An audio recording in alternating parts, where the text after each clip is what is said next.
biru yang terang lagi sikit tu. Yang mana ni? Ni. Ini biru apa? Bubble bee eh? Bumblebee? Baby blue. Baby blue. Atas lagi sikit.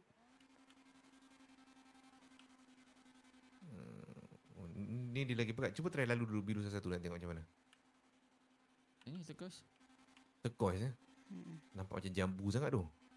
Ayah ni? Ni. Tadi tu. Tekos ambil yang gelap-gelap sikit yang ni. Ambil agak sikit.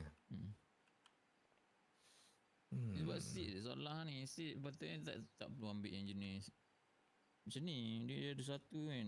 Dia nampak fully colourful tau. Ya. Si dia macam colour harimau ni. Kalau navy blue tengok. Navy blue. Tu. Ni. Ni. Yang tadi kau saja siapa? Cuba try biru lagi sikit. Ni. Sekejap aku ni lah sebenarnya. Aku terpaksa menggunakan SS. Nanti dekat. Tu. Jom. Wih, sempat dia tu berhati Henry. Sempat ya 3 minit. Hoi. Style ya. Wal money ni ya. Hui. Ayah jangan beraksi sangat. Kita baru ke bengkel ya. Semak je. Lepas ni kita keluar naik kereta ni je lah je Baik. McLaren ke apa ke kita simpan tau. Ay, tak jadi jual nampak. Jadi jual. Kan dah lawa kan. Cantik kan biru. Lah. Jom ya. Cantik pula. Tahu pun.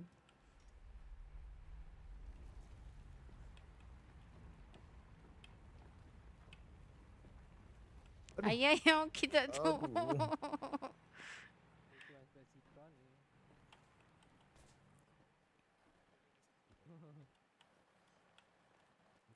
Sempat dia nampak win. Sempat. Tak apalah. Saya boleh beli Ju, 10. nak masuk dalam ke? Ya, ya. Kau boleh beli 10 Ya Roy. Kita akan masuk tak bang? Sini Roy. You man. Silakan masuk. Cepat Roy. Silakan masuk. Nak tsunami ni pula. Roy, cepat Roy. Dah nak tsunami Roy. Cepat Boleh ya. masuk? Kau kata 4 jam ni. Cepat. Cepat ya. 4 jam Roy. Payah dulu. Ayah bayar ya. Oh, ya.